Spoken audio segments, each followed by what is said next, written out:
Muito bem, gente. Podemos começar, tá? Eu já coloquei para gravar aí a aula.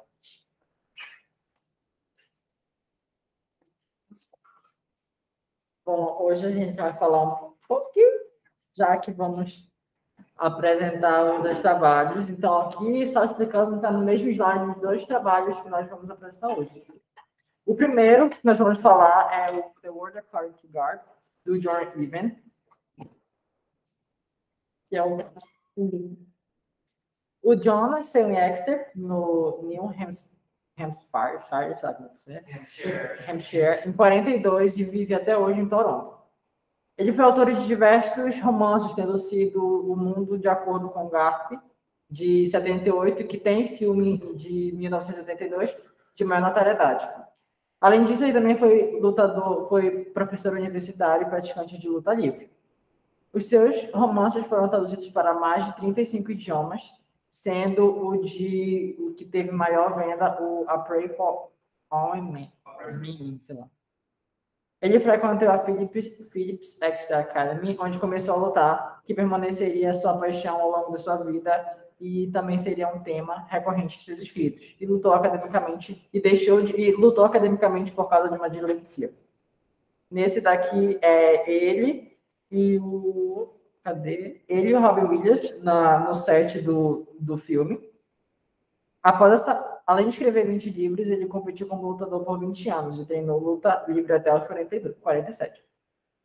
Após a sua graduação em 62, ele passou um tempo na Universidade de Pittsburgh e de Viena, onde recebeu um diploma de bacharel em inglês pela Universidade de New Hampshire e mestrado em inglês pela Universidade de Iowa, em 67. De 67 a 78, ele lecionou em várias faculdades e universidades, incluindo a Windham College, o Wright Workshop da Universidade de Iowa, o Mount Holyoke College e a Brandeis University. Dentre alguns dos seus prêmios que ele recebeu durante sua vida, alguns foi 3 vezes indicado ao National Book Award, em 79, em 80 e em 81, vencendo em apenas no ano de 1980, com a obra The World According to Garp. Em 2000, ele ganhou o Oscar de melhor roteiro adaptado com aquele filme, do mesmo nome. E em 2013, ele ganha o Lambda Literary Award pelo seu romance One Person. Aqui nós temos algumas características do pós-modernismo, como o professor já conversou conosco, e que serão bastante encontradas, principalmente nessa obra, quanto na próxima, que nós vamos falar daqui a pouco. Nas artes, nós temos como característica o uso de materiais em comum no processo de criação, com impressões pessoais, a conceptual art, ou a arte pela arte, que propunha que o significado ou o propósito por trás da leitura da arte era mais importante do que a obra em si, e a arte poderia assumir qualquer forma, que não deveria haver diferenciação entre arte alta e arte baixa, arte fina ou arte comercial. Na literatura, nós temos diferentes pontos de vista, as nossas vivências iriam e vão definir nossas compreensões, cada um com seu entendimento. Não haveria, assim, segundo o pós-modernismo, um limite ou uma fronteira nas expressões artísticas, e a cultura popular como força na literatura e na arte.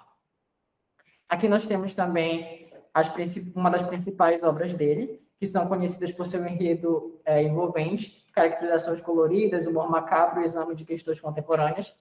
O Dom DeLillo, na próxima obra, também faz essas questões contemporâneas, só que o Dom vai colocar umas questões mais filosóficas e sociológicas que são atribuídas às suas obras. E aqui eu já com o Eduardo. Depois eu volto para tentar explicar essa parte daqui das questões contemporâneas, que vai ser bem mais visível de ser percebida na obra do Dom. Tá? Vamos embora? Boa noite. O World According to Garp é o quarto romance de John Irving sobre um homem nascido fora de um casamento, com uma líder, entre aspas, feminista, porque ela não acaba se tornando uma líder feminista por escolha, acabam meio que adotando ela como líder e ela aceita aquilo. E cresce para se tornar um escritor. Ele foi publicado em 1978 e finalista do National Book Awards, em 79. Esse livro, ele é bastante... Você pode resumir ele na questão da relação do próprio John Weaver com a sua mãe, por causa de uma única questão, mas que envolve todo o livro, que é a mãe de John Weaver, Frances Weasel, não era casada na época de sua concepção. E Weaver nunca conhecia seu pai biológico. Quando criança, ela não contou nada sobre o pai, e ele falou que, a menos que ela lhe contasse qualquer coisa, ele ia escrever algum livro, alguma história, inventar e o publicar. Ela disse, vai em frente. E foi o que ele fez. O livro começa com Jane Fields, que é uma enfermeira, a líder feminista, e ela já começa tendo uma representação muito grande, porque ela é uma personagem assexuada, ela não tem interesse por qualquer tipo de sexo. E ela conhece um sargento que ele estava muito debilitado por causa da sua própria condição do campo de batalha. Ele sofreu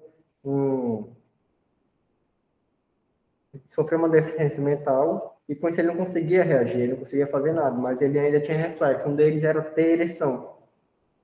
Isso, começava a não ligava, depois, por uma questão de pena, começava a masturbar ele, só que ela foi tomada pelo desejo de ser mãe e fez sexo com ele.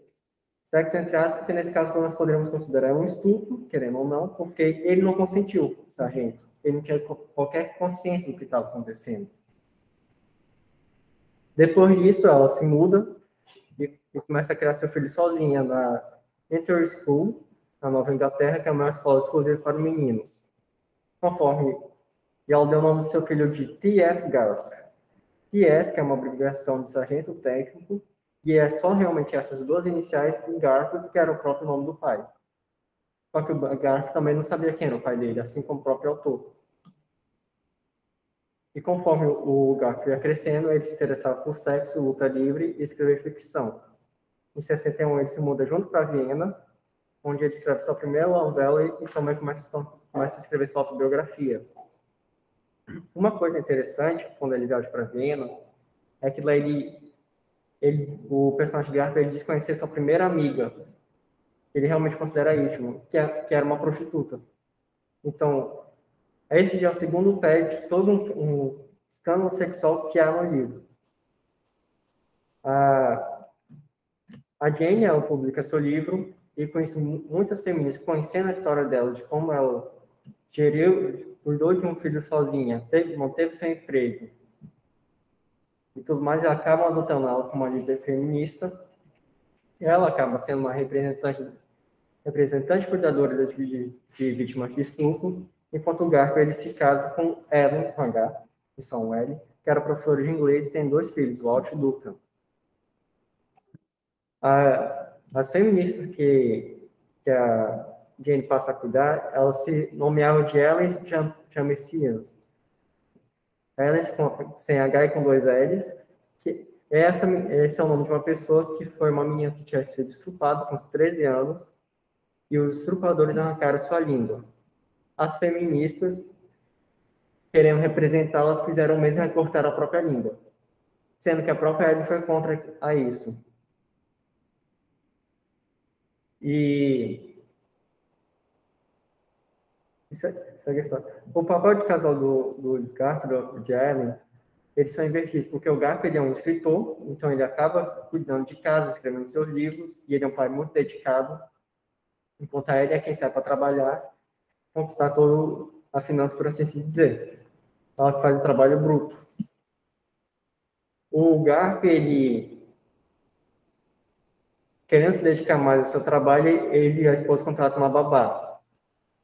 Um dia ele trai a esposa com a babá, e depois ele trai com a esposa de um colega da sua mulher. E a sua mulher já trai ele com os seus colegas de trabalho. Outro caso, primeiro teve estupro, agora depois a própria conotação sexual da prostituição e agora a traição. três sexuais muito fortes. É só que o Garp, ele aprende muito com essas mulheres de sua vida, porque, por exemplo, ele conhece a Roberta Mudon, que era uma transgênero, e que muda bastante sua perspectiva de vida, passar a aceitar mais as coisas e compreender. Ele começa a entender mais a questão da própria perspectiva feminina, inclusive ele considera a Roberta sua melhor amiga. E mais tarde, a traição tanto do Garp quanto da Ellie, eles trazem uma série de consequências que, por fim, gera uma fatalidade. Acontece que o Garp, ele se envolve somente com essas duas até aquele momento. Depois ele ele vê uma mulher sendo estuprada e vai atrás do estuprador, só que ele não consegue pegar a tempo. Um dia o seu filho mais velho, o Walt, e como o Garp, ele que cuidava da casa, ele que tinha a voz de dizer, você pode ir ou não, sair para sei lá onde. Ele pede para ir para casa de um amigo, e o Garp, ele não gosta da mãe desse amigo que vai buscá-lo. Ele fica com aquele instinto protetor muito forte dentro dele, e em determinado momento ele vai atrás de saber onde é que está o filho. Quando ele vai na casa dessa mulher, ele encontra ela deitada com um rapaz, que devia ser um pouco mais velho que seu filho, expulsa o rapaz de lá, e essa mãe do garoto tenta seduzir ele. Ele consegue se controlar, rejeita ela, pega o filho e vai embora. É só que a sua esposa, ela continuava traindo o Garp com um de seus alunos. Um de seus alunos da faculdade, que era muito popular, muito bonito. E em determinado momento, a própria esposa, ela disse que aquilo está errado, que ela ama muito seu marido, ela não sabe por que faz aquilo.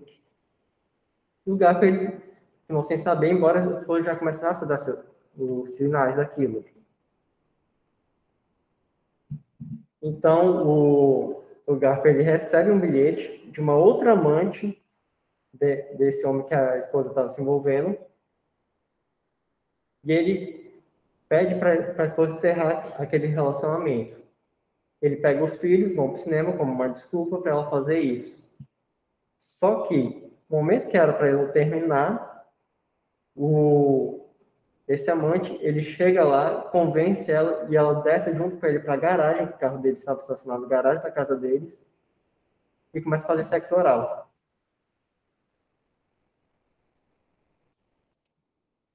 Nisso, o Garp chega com os filhos, sem saber que tinha um carro lá, e acontece uma batida muito forte, uma colisão. O que acontece? Esse amante da esposa, ele perde 2/3 do pênis, uma amputação, fica somente com 1/3. A esposa quebra a mandíbula de uma perna. O Garp, ele quebra, se eu não me engano, também a mandíbula e a mão. O filho mais velho, ele perde um olho, e o mais novo, o Duncan, morre na colisão.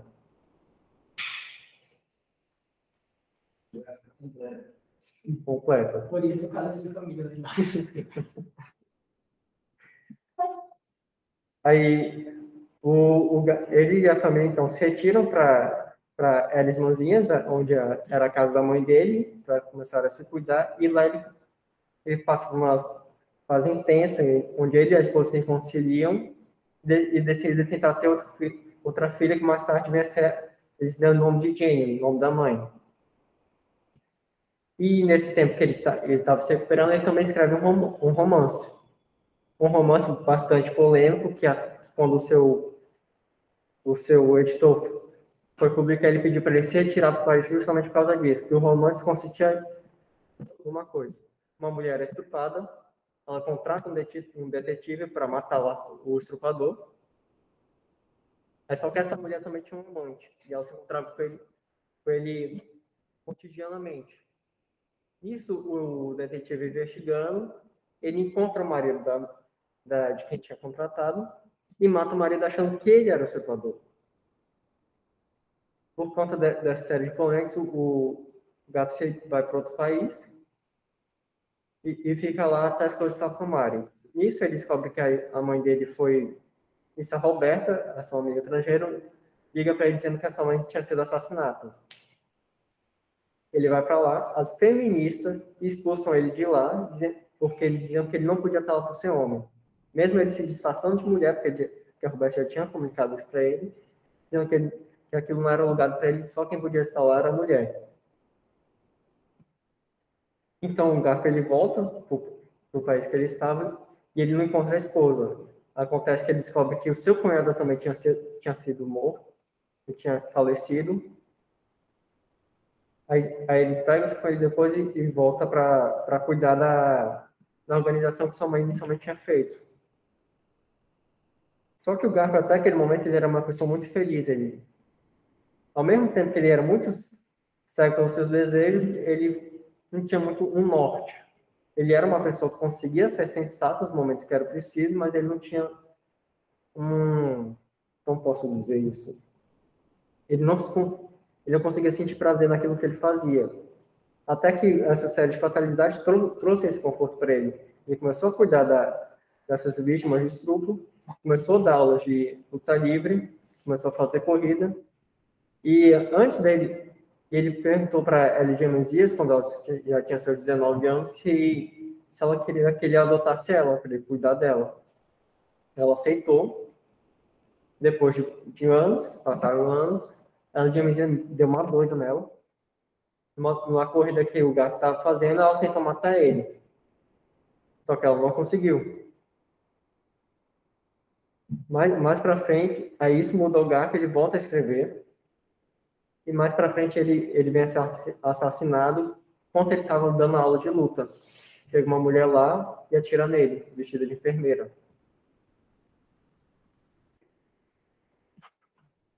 Aí, as releituras que nós podemos tirar desse livro é Os Partidários Cegos, que aqui podemos representar pelas fórmulas feministas, porque os dois motivos, primeiro, elas ignoraram o desejo da própria LG Menzies, que ela não queria que elas cortassem a língua e elas fizeram do mesmo jeito, e também ignoraram o próprio fato que o Garp era filho da Jane e ele não podia estar lá porque ele era um homem. O juízo depravado, porque os dois assassinos que se aparecem no livro, quem mata a mãe de Garp, era um homem que, entre aspas, odiava mulheres, na verdade, ele odiava a esposa, porque tinha abandonado ele, com isso ele jogou um peso enorme para cima das mulheres, já foi e matou a Jane. A própria assassina do Garp, que não odiava homens em geral, mas um específico, que esse homem que ela odiava era irmão de uma mulher que o Garp já tinha se deitado, que foi consensual, diga-se de passagem. A própria questão de como o desejo,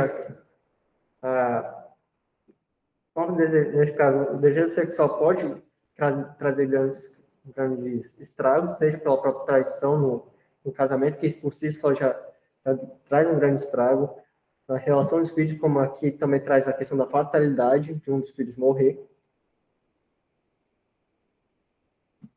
Além disso, também temos a questão da mãe do Garp, que é pelo desejo de querer ser mãe, ela acaba fazendo um estupro também, para um rapaz pelo desejo de querer ser mãe.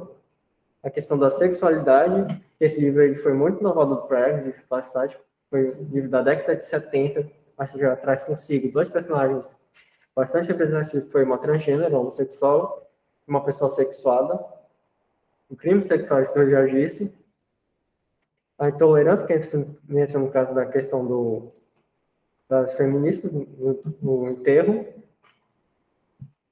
e aqui a questão de uma tolerância que passa a ser desenvolvida, ainda por cima respeitável, que é bem representada a questão do lugar, no seu julgamento sensato, quando ele tinha, e na sua relação com a Roberta, que fica muito claro que é justamente uma questão de não ser forçado o relacionamento, e ainda por cima deles conseguirem se manter saudáveis, um acompanhando o ritmo do outro, respeitando o espaço do outro, que eles são capazes de formar essa questão de tolerância e respeito.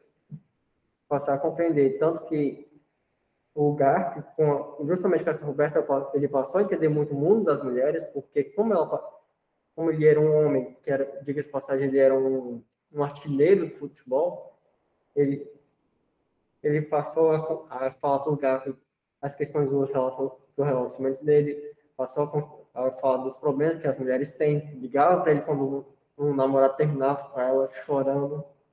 Então, ele passou a compreender muitas questões justamente nessa convivência com ela.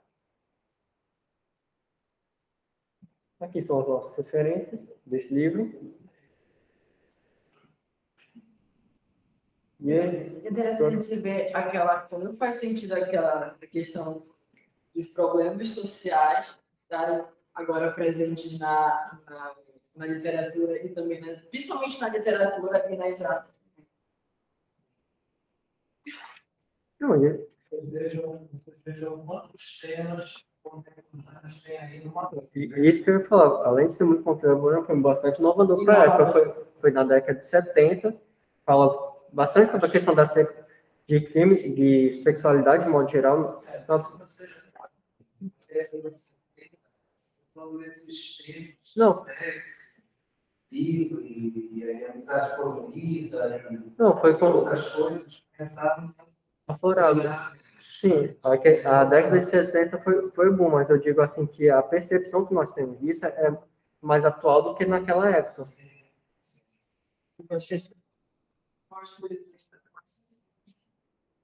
Não, eu estou falando da questão da percepção, não da questão de haver. Na questão também de abordar na literatura todos esses temas que acho que para a época deveria ser visto como um tabu mesmo, começando a esse livros. Presente. E eu já disse para vocês que tem aquela discussão se é pós-contemporâneo, se é contemporâneo, seja lá o que for. As pessoas têm mais liberdade para fazer o que pensam. Eu não sei se vocês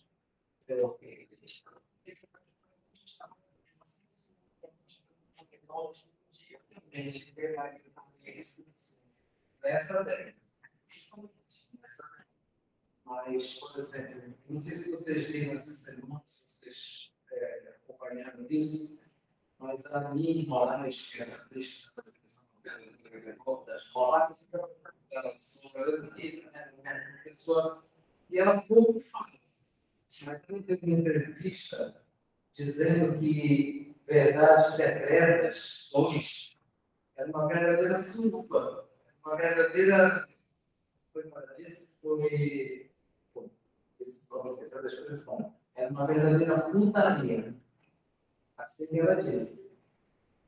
Eu concordo, apesar de que naquele ambiente, naquele contexto, é assim que as coisas acontecem, entendeu? Nessas agências de poder, nesses publicos que tem por aí pela cidade, pelas capitais, é assim que a coisa acontece. A gente aqui em Belém tem esse publicos, entendeu? Isso é conhecido de todo mundo. Mas tem meninas, por exemplo, tem modelos e meninas estudantes que só fazem faculdade particular com esse tipo de atividade, entendeu? Então, não é especial, né? Mas todo mundo sabe que existe. E nas agências de modelo, isso aí se multiplica aqui. Então, acho que é o que eles estão mostrando de maneira bem clara que existe. Sim. Mas ele tem que crescer, bem cru, mas existe. É impossível existir. Eu acho que a verdade é que a gente vai dizer que a arte acontece. Tomara. Eles, ainda uma vez, estivessem esperando ser a protagonista da série. Acho bacana. E ó, ele estreou na mulher, série, não acho que a música da Cenas, os juízes não pegando como a gente fala, a partir do momento que os livros começam a ter a sensibilidade digitais, a gente via na década de 80, por exemplo, aberturas bizarras, assim, com a exposição da mulher, assim, descarada, abertura de tia, cara. Foi a bem para mulheres já entendeu? Então, aquele da Chique, era rapaz andando pelado. Então, eu acho que hoje, apesar da gente ter toda essa realidade, a gente tem hoje em dia um segmento que filtra mais as coisas. Mesmo estando facilitado, está a televisão, a gente tem um certo filtro nisso. Filtro mais pela hora, né? Que a série é exibida do que por qualquer outra coisa. Mas, quando o Ney Mato Grosso surgiu, que ele plantava meio que ele era bem crescido. E quando o Neymar Grosso, ele apareceu com olhares, sendo. Pois é, Não, ninguém tem a cena de bola tarde, por exemplo. Ele está lembrando tão pequeno de direção artística. E comecei a discutir, e assim, pouco esse tempo. Ontem eu estava assistindo o documentário do Neymar Grosso, então tem um momento de reportagem que apareceu e começaram a debater o que é hoje em dia. E aí eles usam uma coisa horrível, chamada de debate. Assim, eu fico chocado que foi um país que foi um dia desse, né? Que as pessoas começaram a discutir esse tema. E eu não sei nem porque eu acho que falando tinha um meio de pouco na Inglaterra, um espectro de drogas.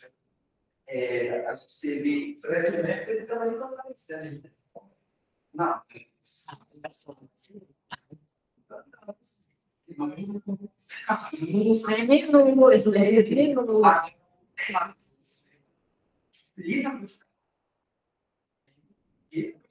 Eu achei assim, eu fiquei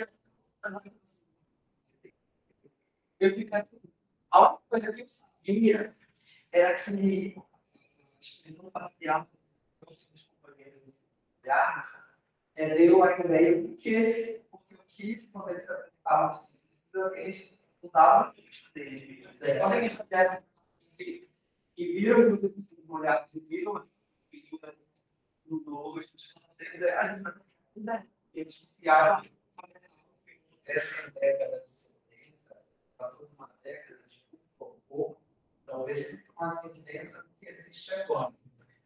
Nós estamos em uma negativa, tá? Eu estou de academia, de. Mas é consideramento atividade. Assim, o qualquer não quer ser. Mas é que ele não escreve. a gente olha para os nossa,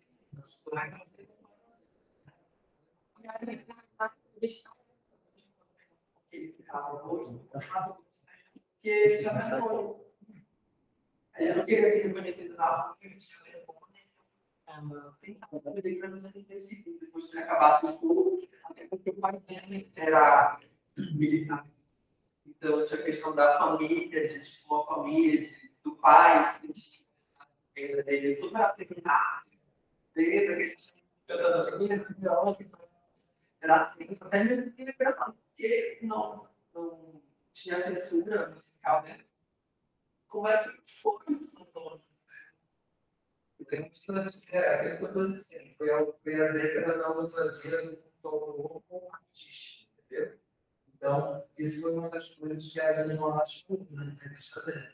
Foi até assim, bem vários. Eu não só aí nessa parte.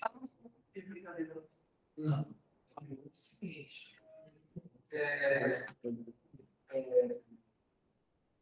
Essa missão, essa exposição que está sendo mostrada na TV, na Liberdade Secretas, que já havia só que e assim, na 70, era muito, porque ali a gente está na Liberdade Secreta, não se tem e na década de 80, olha só. Isso aí foi uma coisa que eu vou já se você vai com um desfile de carnaval, aquilo é artístico. E as mulheres estão absolutamente boas. E não é de hoje. Desde o Império. Então, realmente, eu acho que são cenas nessa série, como já aconteceu em outras, mas essa série, eu acho que abriu muito, entendeu? Eu acho que abriu muito. Foi o nosso brasileiro um pouco mais usados. Por exemplo, sabe, sim. Mas não Por exemplo, a história dele, é isso? Sim, mas acontece que nessa verdade secretas, as cenas são mais explícitas, são mais fortes, entendeu? Os detalhes são mais fortes do que em outras séries. Nisso eu concordo. Agora, como eu estou dizendo, é a demonstração artística pelos olhos de quem criou a série. Então, aquilo é como se eu estivesse escrevendo uma obra. E aí a gente pode pensar até no Nelson Rodrigues só, que, vamos dizer, em outras direções, mas é como se eu estivesse escrevendo uma obra, entendeu? De literatura, pela minha visão, dentro daquele contexto que só mesmo ser escrito é filmado. Filma aqui com um tipo de nudez que aparece nessa segunda, é a mesma que aparece na primeira. Eu ainda não assisti nenhuma das duas, mas eu acho que nessa tá um retrato da realidade bem mais duro. Sabe? Agora tem duração que Mas os brasileiros, que agora, os detalhes dos gestos estão muito mais contemporâneos que foi a primeira série. Nossa, a primeira série talvez não chocasse, tenha chocado tanto como essa continuação. Embora seja algo que realmente aconteça. Sim, e que é muito parecido com o que ele. eu lembro da primeira série com o Alex, que é o pai da. O que é que eles fizeram? Eles pegaram o refletor e fizeram tipo, uma imagem de desenho sobre ela que ele tinha tudo. E isso na primeira época que a gente tinha séries como É igual na febre do rato, que aparece. é mais fácil cenas de violência para fazer. O spoiler. BDSM, que não tinha. Então, tem que ela trabalha você não está chocando aqui nas três partes. Toda. 50 A gente gosta aí, mas a sequência, quando você lê os livros, você percebe que a descrição das pernas é assim. Claro que no filme não há tão explicitamente, mas isso. E as pernas, você não via corridas, você não via, como eu vou dizer, você não via. os atos estão explícitos. Sei, mas você não via lambidas, você não via apelos de maneira tão explícita como agora na série nessa Verdades Secretas 2. Agora, não tem diferença, entendeu? Então, o cerne da coisa não tem diferença. Porque, para mim, eu acho que fica mais explícito é realmente mostrar. Que eu acho que, para mim, o que mais chama é mostrar uma coisa assim. É como acontece no Fábio do Rato, que tá os dois. Aí a mulher vem literalmente em cima do Fusca toda pelada e a câmera foca na parte, no coisa dela. Sim.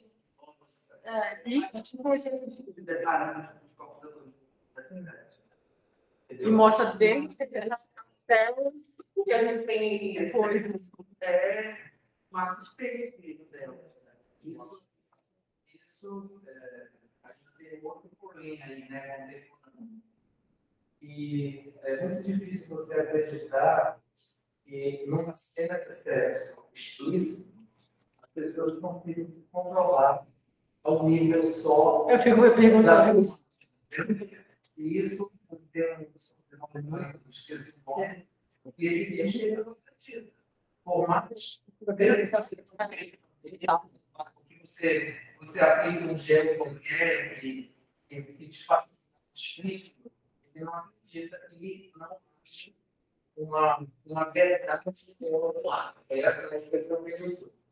E teve uma pessoa que vai nesse programa que você está falando desses casais que fazem casal, né? Que quando eles terminam, ele vai amplificar o sonho, né? Bom, então os termos contemporâneos que a gente viu ali são bem claros, né? Depois a gente vai comentar um pouco mais sobre o código. Essa obra eu já achei, dando minha opinião. Deixa eu fazer um comentário. Nessa obra, se não fosse pela pandemia, eu diria que seria uma possibilidade, mas pela pandemia, que a pessoa está da realidade. Eu achei ela mais filosófica, digamos assim. E mais, é como inclusive essa frase que daí é uma frase associada ao autor por uma matéria do Folha de São Paulo, de 1997, que diz que o autor foi tido como o mais misterioso, estranho e paranoico da sua geração. Inclusive, pela primeira vez, eu concordo com uma coisa dessa.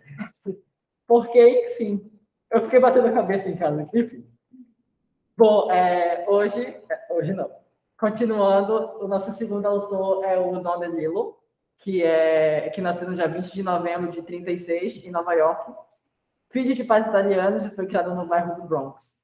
Inclusive, quando ele recebe a premiação dele, também igual ao autor anterior, no discurso ele fala: o garoto do Bronx ainda está agachado em um canto da minha mente. E numa reportagem também da própria Folha de São Paulo, fala que muito da vida dele é espelhada nas suas obras, só que agora, justamente como diz aqui, de uma maneira mais misteriosa, estranha e paranoica. Então ele pega e transforma isso tipo numa o que está acontecendo com a nossa geração? É justamente isso que a gente vai tentar explicar daqui a pouco.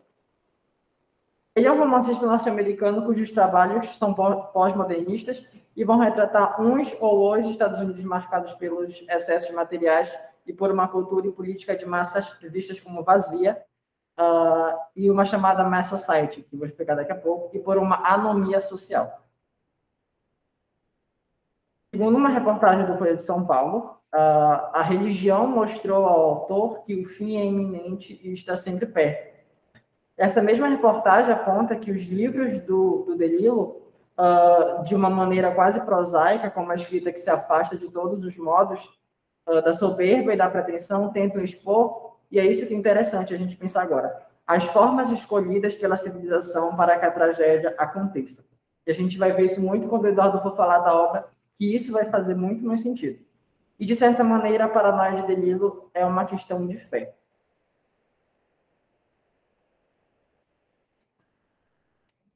O Gordon Lish é um escritor, também norte-americano, que na obra do DeLillo chamada, eu falo o nome do, não sei se assim se pronuncia, ele dedica essa obra a esse autor, e nessa mesma entrevista o Lish vai dizer que a Folha de São Paulo, que considera como a natureza do trabalho do DeLillo uma maneira que vemos e concebemos o mundo. Penso que a ficção de DeLillo é animada, construída pelo sentimento de horror. Essa frase que eu achei na internet, que eu peguei, não sei se vai dar para ver daí, mas deixa eu aumentar, diz que o segredo de uma boa escrita, digamos assim, é dizer sempre a verdade. E talvez partindo dessa frase, a gente consiga entender justamente o porquê que ele vai falar que a maneira que vemos e concebemos o mundo, a partir dessa frase, não era. Partindo dessa frase, a gente consegue entender quando ele fala que a ficção do DeLillo é animada e construída pelo horror. Na premiação também do DeLillo, aqui já ele na sua apresentação, foi feito um elogio, um discurso feito a ele, e é citado nessa reportagem do AZ Central. E diz que o DeLillo é um corpo diversificado de trabalho que examina os costumes da cultura americana moderna contemporânea e brilhantemente incorpora os ritmos da fala cotidiana em uma narrativa contornada e lindamente composta. a gente vai ver que esse corpo diversificado vai estar muito mais também ligado, como eu falei, a questões mais sociológicas e filosóficas que não são dele, mas são associadas à sua obra. Mas voltando um pouco a quem ele foi, após ele se formar na Fordham University, na cidade de Nova York, em 58, ele trabalhou por vários anos como um redator em uma agência de publicidade. E como reconhecimento de uma parte dos seus trabalhos, ele recebeu 2 importantes prêmios, assim como o autor anterior, que foi o National Book Award, em 85, e o Faulkner Award, em 92. Aqui ele recebendo o prêmio do National Book, em 85. Bom, dando continuidade, aqui eu vou falar da questão desses 2 termos que são associados à obra do Deleuze, que é a Mesocyte, ou uma sociedade, enfim, uma Mesocyte e uma anomia social. A Mesocyte, eu confesso que eu nunca tinha ouvido falar nesse termo, é um termo que é um termo / conceito que é utilizado para caracterizar uma sociedade moderna como homogeneizada, mas também desagregada. É como se fosse uma sociedade líquida na visão do Bauman. Por ser composta por indivíduos divididos, fragmentados, em que as formas de associação humana foram rompidas. Esse mesmo autor que explica o que é a Mass Society vai dizer que, entretanto, esse termo é frequentemente usado de forma pejorativa para denotar uma condição moderna em que as formas tradicionais de associação humana foram rompidas e substituídas por formas conformistas ou mesmo totalitárias. E aqui, nessa passagem, quando ele diz condição humana em que as formas tradicionais de associação humana foram rompidas e substituídas, é justamente isso que a gente vai encontrar na obra do Delilo, essa questão mais paranoica de quem somos nós hoje.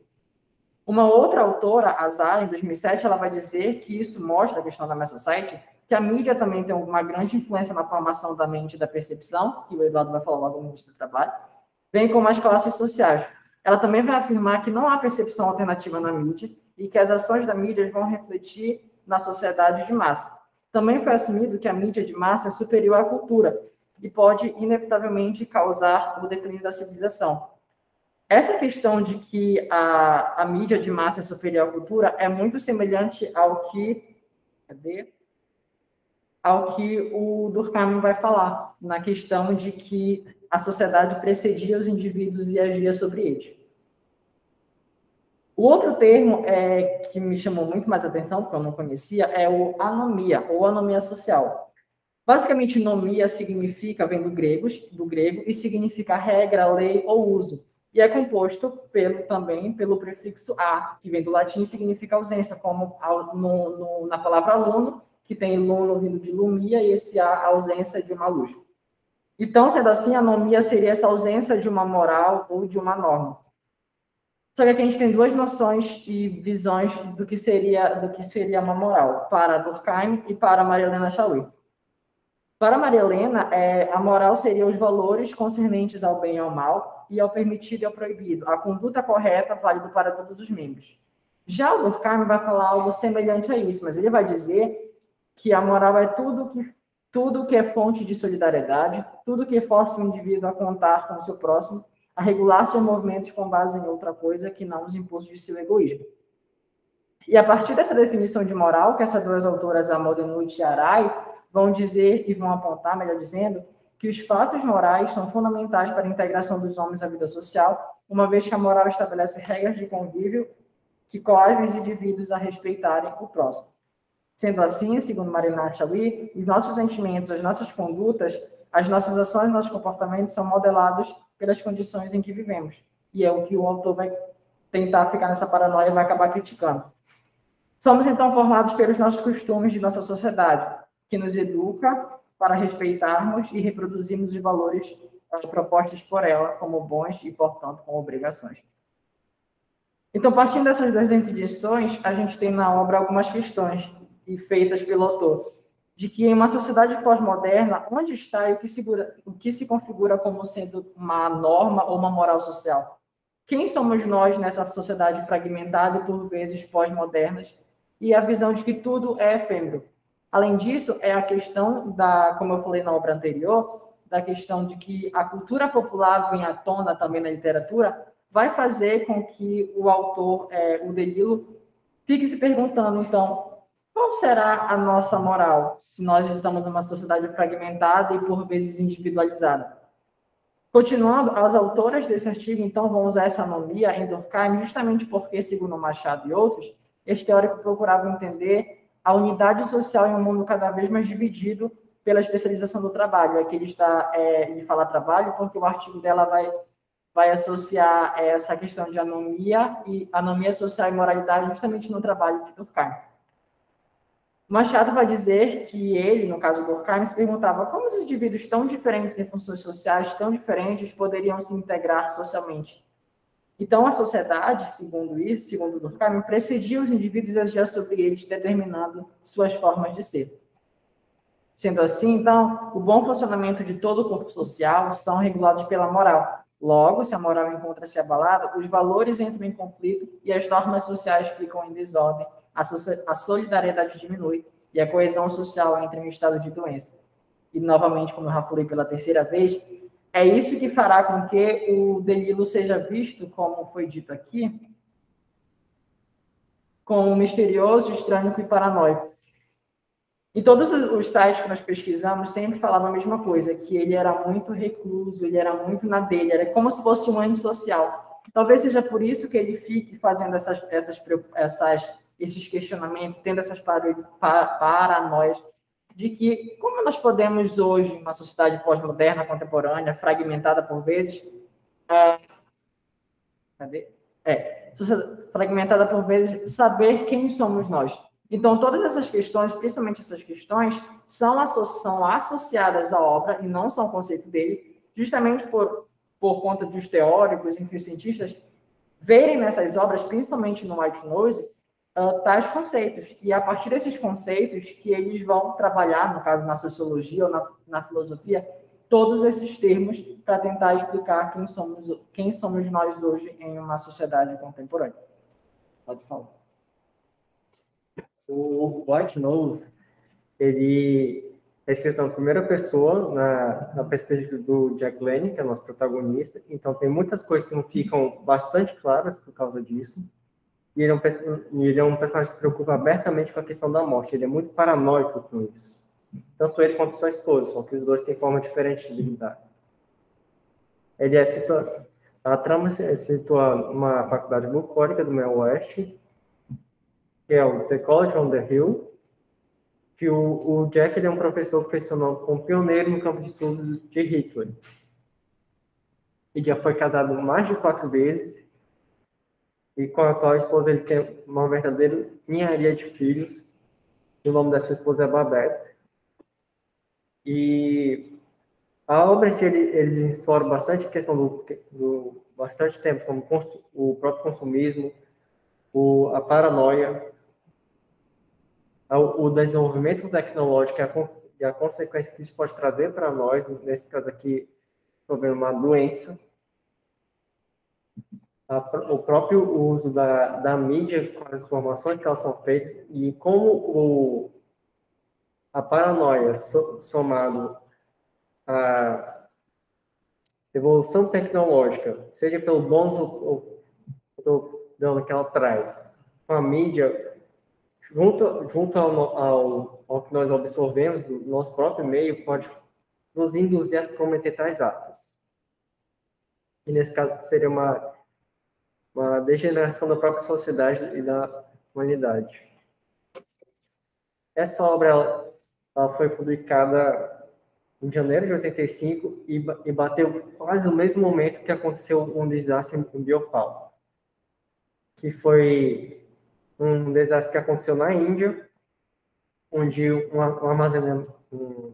tanque de iscionato de metila rompeu, liberando gases tóxicos.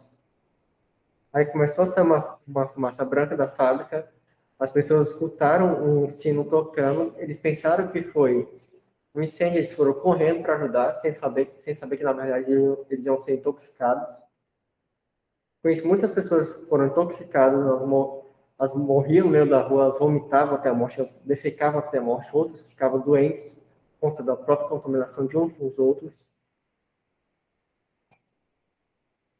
Esse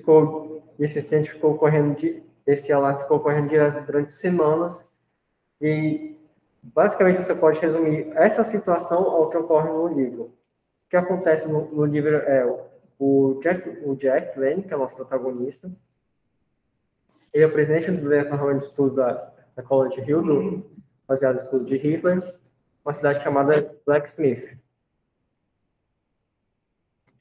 No meio dessa cidade, ocorre um vazamento de uma substância química, que é conhecida como Neon-DMD. Isso, e acaba tendo, então, uma evacuação da população.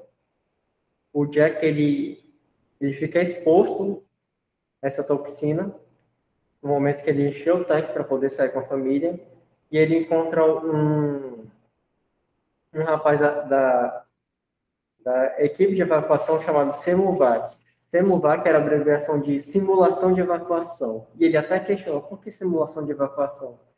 Ah, porque isso aqui é só uma simulação para o momento que realmente acontecer. Ué, mas não está acontecendo agora? É, mas nós vamos dizer que não. E a partir desse momento, o Jack já começa a ficar muito paranoico. Ele já era paranoico com a própria questão da morte, mas aí ele começa a ficar ainda mais, porque ele se contaminou. E tanto ele e a esposa, eles ficam muito paranoicos naquilo, a mídia bombardeando com notícias diretas de pessoas morrendo, dos efeitos que isso pode trazer, como nós estamos tendo agora com a Covid. E por isso aí os próprios filhos, eles ficam muito absorvendo aquilo, só que os filhos, eles mostram ter uma postura muito mais responsável que os pais, eles não ficam tão paranoicos, eles percebem que algumas coisas têm que ser feitas, então eles vão fazendo. Inclusive, tanto a própria questão da infantilidade, eles se permitem ser mais livres. E a esposa do Jack, em um determinado momento, ela admite ter traído ele com um farmacêutico, só para poder ter acesso a uma droga experimental chamada Dila, que combateria o efeito da contaminação. É só que a droga em si se prova ser instável e ela não funciona. E o Jack, inicialmente, ele não fica incomodado com o fato da esposa ter traído ele. Ele fica incomodado com a droga não funcionar. Ele fica extremamente neurado com aquela situação. Ele trabalha na faculdade, é claro. Então, além dele ser bombardeado naturalmente com a mídia, ele também é bombardeado com os alunos. Ele ainda tem que trabalhar. Então, ele tem que se manter atualizado tanto na questão dos próprios seus estudos, como contextualizá-los. Em determinado momento, ele perde o controle, ele sai atrás da droga, querendo encontrá-la de algum jeito, ele desenvolve uma tatanofobia, que é o desejo da morte muito intenso, que fica muito presente nele, como se ela governasse ele cegamente. E à medida que os esforços dele para obter o dinheiro falham, ele começa a se encher de fúria, e essa fúria, ele começa a lembrar da traição da mulher dele, que ela disse que foi com o tal de Sr. Grey, e conforme ele ia ficando mais enfurecido, ele imaginava mais aquela situação da mulher dele traindo ele, e os dois cometendo um ato sexual. Um quarto de hotel. E numa começa com o Murray, que é um personagem que aparece, um outro professor. O Murray, ele começa a conversar sobre o medo da morte de maneiras hipotéticas de vencê-lo, de transcendê-lo, como uma violência redentora, que seria basicamente o seguinte, seria como o Murray sugere a seguinte coisa para o Jack. Se ele matasse, vamos colocar nosso termo, se, por exemplo, tivesse digamos que tivesse o próprio Hitler aqui, aproveitando que nós estamos falando do Hitler, tivesse o próprio Hitler aqui e ele tivesse todos os planos para projetar tudo aquilo que ele fez, e nós o matássemos justamente agora, nós não poderíamos fazer por meio dessa violência ser redimida, porque nós estaremos evitando uma tragédia maior. Seria mais ou menos algo assim que o Murray sugere. Isso são catalisador muito perigoso para o Jack, porque ele já está com aquela tatonofobia intensa, ele quer o remédio, mesmo sabendo que não funciona, ele quer encontrar de qualquer jeito, ele quer ter acesso, e ele ainda por cima está com aquela imagem da esposa traindo ele. Então, o que o doido faz? Ele vai lá e vai atrás do farmacêutico, tanto para ele obter a droga, tanto por vingança.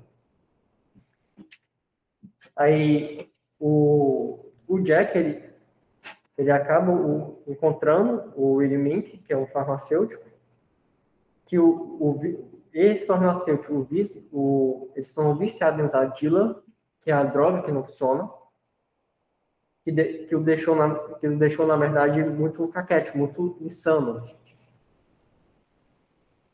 E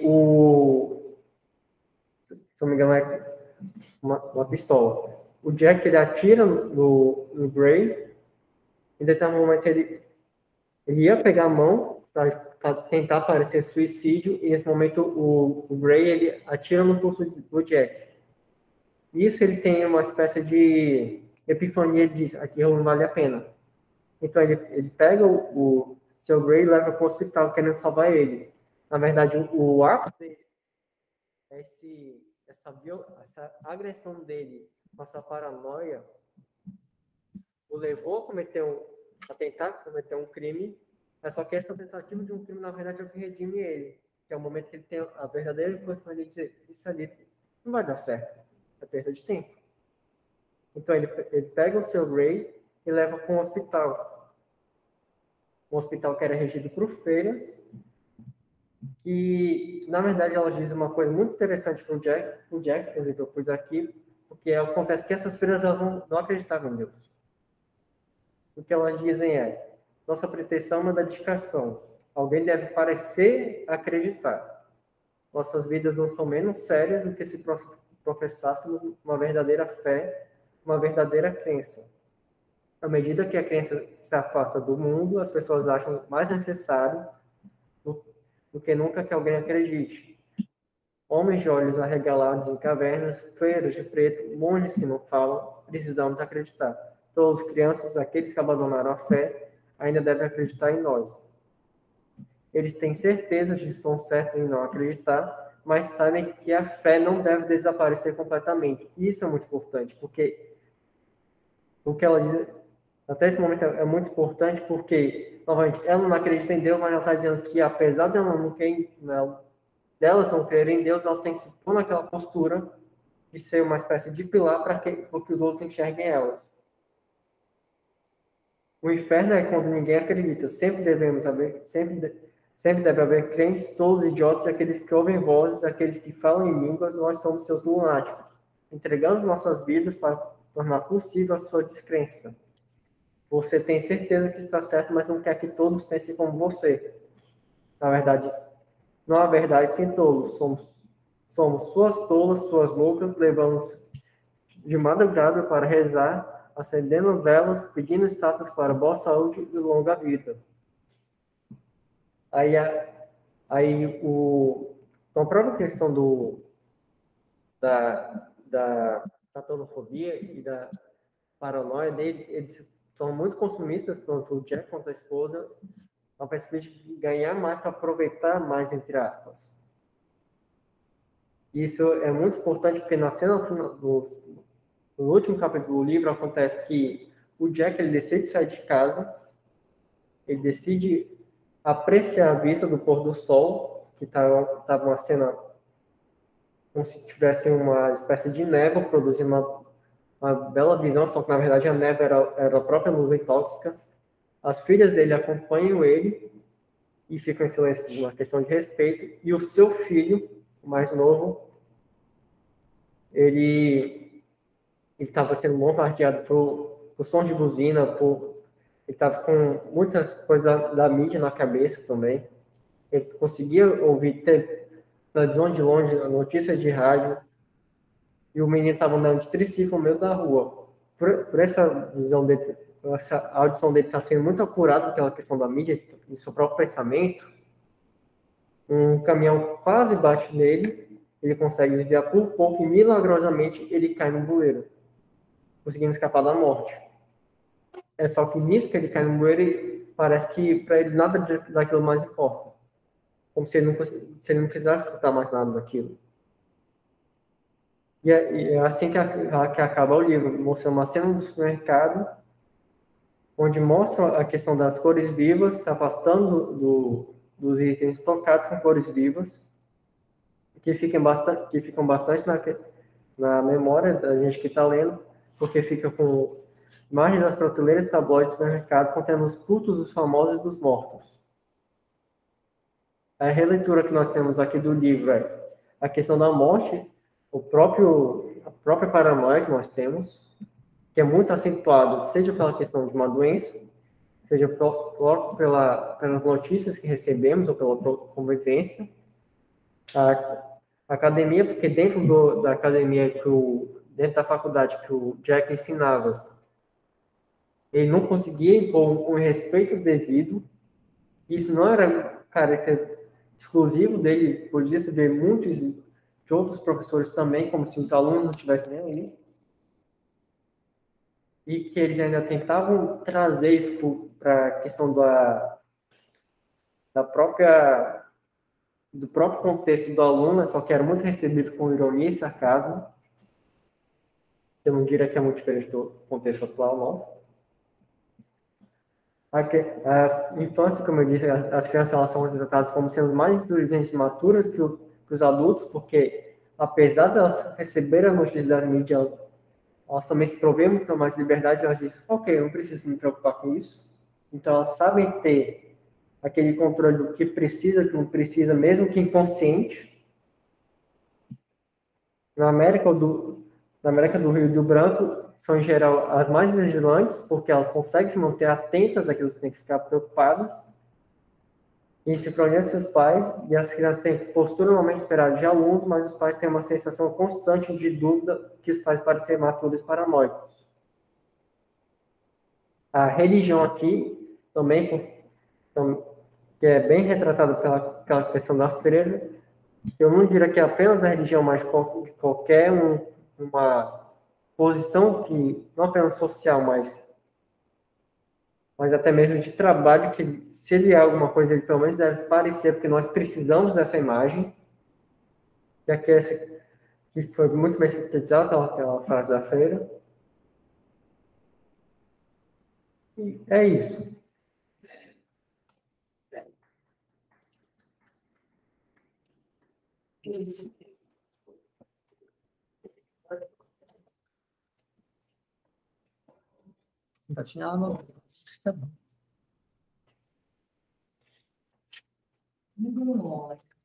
Vocês, deixa eu interromper aqui a gravação, que já deve estar bem.